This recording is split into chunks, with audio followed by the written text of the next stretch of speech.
जय माता रानी दोस्तों, आप सभी का बहुत बहुत स्वागत है आपके अपने चैनल राधा कृष्ण ऑफिशियल में।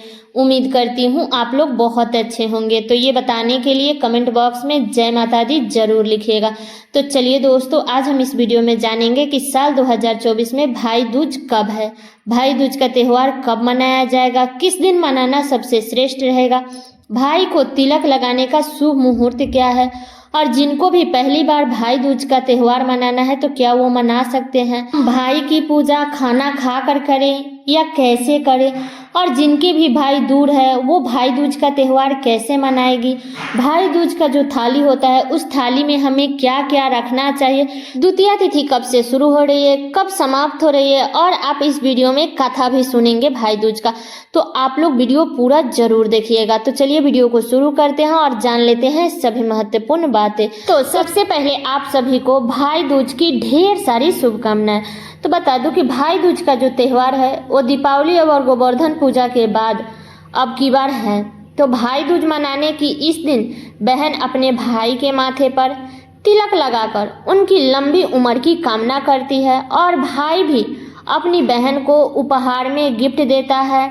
और ये जो पर्व होता है ना, वो कार्तिक मास के द्वितीया तिथि को मनाया जाता है।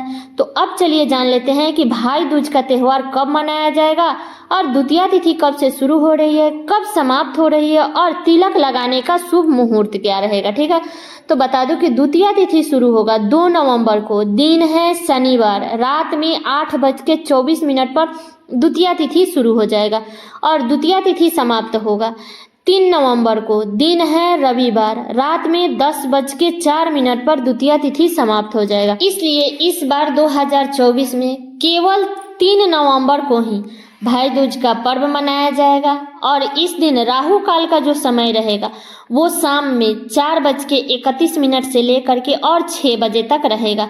तो इस समय में आप लोग भाई को तिलक मत लगाइएगा, जो कि एक अशुभ समय होता है। इससे पहले लगा लीजिएगा, नहीं तो इसके बाद लगाइएगा, लेकिन राहु काल के समय में आप भाई को तिलक मत लगाइएगा। ठीक है, तो इस शुभ मुहूर्त का आप लोग ध्यान रखिएगा। अब चलिए जान लेते हैं कि भाई के तिलक लगाने का सबसे शुभ मुहूर्त क्या रहेगा। तो बता दूं कि भाई के तिलक लगाने का जो सबसे शुभ मुहूर्त रहेगा वो 3 नवंबर को दोपहर में 1:10 से लेकर के और 3:27 तक रहेगा। इस बीच में आप अपने भाई को तिलक लगा लीजिए, नहीं तो फिर आपको 1:55 से लेकर के और 2:38 तक, इस बीच में आप अपने भाई को तिलक जरूर लगा लीजिएगा। लेकिन बता दूं कि आप लोग राहु काल छोड़ करके आप चाहे तो सुबह ब्रह्म मुहूर्त में भी भाई को तिलक लगा करके भाई को जो भी आप देना चाहती हैं या भाई आपको देना चाहता है वो आप लोग सुबह में भी कर सकते हो। ठीक है, कोई दिक्कत नहीं है, बस हमें राहु काल के समय में कोई भी कार्य नहीं करनी है। और बता दूं दोस्तों कि अब की बार ना हर तिथि कुछ इधर कुछ उधर आधा आधा तिथि मिल रही है, कोई भी तिथि हमें पूरा नहीं मिल रही है। कोई भी तिथि आज आधा दिन है तो कल आधे दिन में समाप्त हो जाएगा, इसलिए थोड़ा सा जो व्रत है ना वो इधर उधर हो गया है। हर व्रत अब की बार 2-2 दिन पड़ जा रहा है, तो कई लोग तो पहले तिथि को मना लेते हैं और कई लोग दूसरे तिथि को मनाते हैं, इसलिए थोड़ा सा व्रत इधर उधर हो गया है।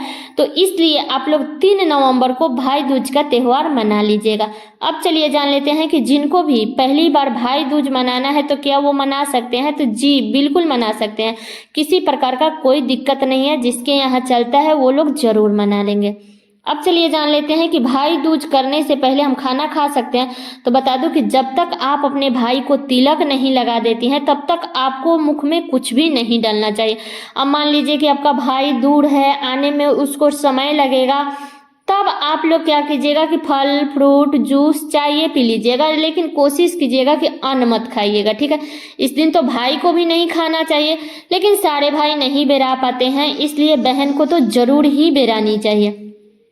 तो आप लोग चाय पानी पी लीजिएगा, नमक मत खाइएगा। ठीक है, तो इस बात का आप लोग ध्यान रखिएगा। अब चलिए जान लेते हैं कि जिनके भी भाई दूर है वो इस व्रत को कैसे मनाएंगे। तो देखिए, दीपावली के अगले दिन गोबर जो होता है ना, गाय के गोबर से सारा सामान बनाया जाता है, जैसे ओखल, मूसल, बेरी, मतलब हर चीज़ गोबर से बनाया जाता है। और उसको दीपावली के अगले दिन बनाया जाता है, उसके अगले दिन उसको कूटा जाता है, उसके अगले दिन हो करके हमें भाई दूज का त्यौहार मनाना होता है। तो बता दूं कि दीपावली का जो त्यौहार है ना, वो धनतेरस से शुरू हो जाता है और भाई दूज तक जा करके ये समाप्त हो जाता है। ठीक है, तो इस बात का ध्यान रखिएगा।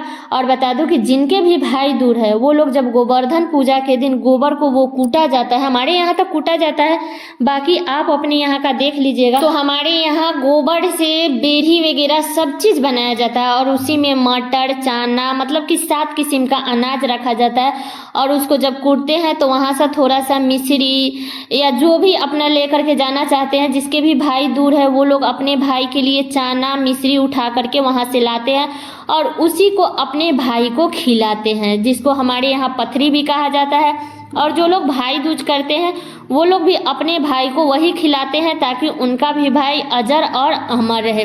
तो आप लोगों के यहाँ गोवर्धन पूजा होता है या नहीं होता है, आप लोग कमेंट करके ज़रूर बताइएगा। तो ये गोवर्धन पूजा के अगले दिन भाई दूज का त्यौहार मनाया जाता है। ठीक है, तो जिनके भी भाई दूर है वो लोग जो गोबर में से उठा करके लाएंगे ना गोवर्धन पूजा के पास में से, उसको संभाल करके रख देंगे। आप चाहे तो चना रख दीजिए, नहीं तो मिश्री, ताकि हमारे भाई मिश्री के जैसा एकदम मजबूत रहे। तो आप लोग मिश्री उठा करके और रख दीजिएगा। जब भी आपका भाई आता है तभी आप लोग अपने भाई को खिला दीजिएगा। ठीक है, तो ये बातें क्लियर हो गई। और बता दूं कि भाई दूज के दिन भाई को ही बहन के घर आकर के बहन के साथ भाई दूज का त्यौहार मनाना चाहिए। लेकिन मान लीजिए कि अगर आपका भाई आने वाला नहीं है, छोटा है या कोई प्रॉब्लम है, तो उस स्थिति में बहन भी भाई के घर जा सकती है। ठीक है, तो अब चलिए जान लेते हैं कि हमें थाली कैसे सजानी है और थाली में क्या क्या रखना है। तो बता दूं दोस्तों कि थाली आप लोग पहले ही सजा करके रख लीजिएगा। थाली में चंदन, रक्षा सूत्र, फूल, अक्षत, बतासा, चना और मिश्री और नारियल, यही सब कुछ थाली में सजा लेते हैं। ठीक है, तो यही सब चीज़ हमें थाली में रखनी है। ठीक है, तो बता दूं कि भाई दूज का जो त्यौहार है ना, वो रक्षाबंधन की तरह ही होता है, लेकिन रक्षाबंधन में हम राखी बांधते हैं और भाई दूज में हम रक्षा सूत्र बांधते हैं अपने भाई को रक्षा के लिए।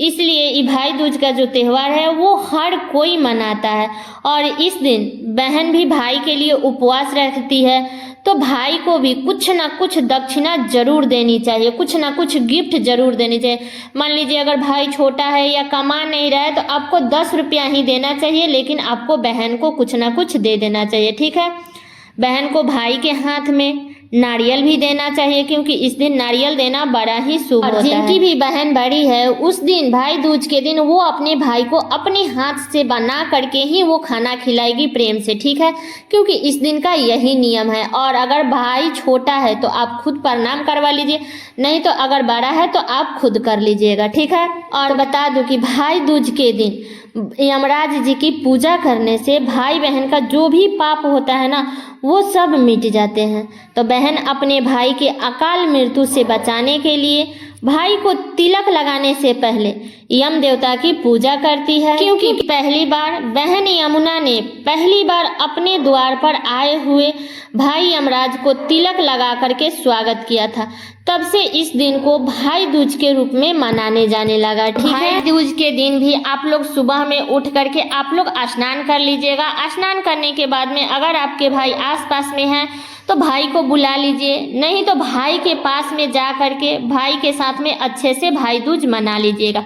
अब चलिए भाई दूज की कथा सुन लेते हैं। पौराणिक कथा के आधार पर ऐसा कहा जाता है कि एक बार यमुना नदी ने अपने भाई यमराज को मांगलिक द्रव्यों से टीका लगा करके उन्हें भोजन कराया था।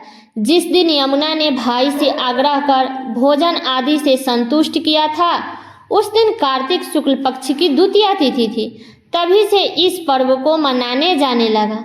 बहन की सेवा से संतुष्ट होकर यमुना से वरदान मांगने के लिए कहा। तब बहन यमुना ने उत्तर दिया कि आज की पुनीत तिथि के दिन जो भाई बहन एक साथ मेरे जल में स्नान करें उन्हें अंत काल में यम यातना न भोगना पड़े और वह जीवन काल में सभी प्रकार से सुख समृद्धि को प्राप्त हो। अपनी बहन को अभिषिक्त वरदान दे करके यमराज जी अपने लोक को चले गए। इसलिए इस व्रत को हर बहन अपने भाई के लंबे उम्र के लिए विधि विधान से पावन पर्व को मनाती है। तो सारी बातें क्लियर हो गई भाई दूज से संबंधित। तो उम्मीद करती हूँ कि आप लोगों के लिए वीडियो बहुत ही उपयोगी होगा। तो ये वीडियो मेरा यहीं तक का था। कैसा लगा ये वीडियो आप लोग कमेंट करके जरूर बताइएगा। चैनल पे नए आए हैं तो सब्सक्राइब कर लीजिएगा, बेल आइकन को प्रेस कर दीजिएगा, जिससे मेरे वीडियो का नए नोटिफिकेशन आप सभी के पास में सबसे पहले पहुंचे। और वीडियो को लाइक कर दीजिएगा, क्योंकि आपके एक लाइक से मुझे बहुत ही मोटिवेट मिलता है। तो वीडियो को लाइक कर दीजिएगा और वीडियो को शेयर कर दीजिएगा, हर किसी को भाई दूज से संबंधित संपूर्ण जानकारी प्राप्त हो सके। तो चलिए दोस्तों, मिलती हूँ अगले वीडियो में किसी नए वीडियो के साथ में। तब तक के लिए नमस्कार।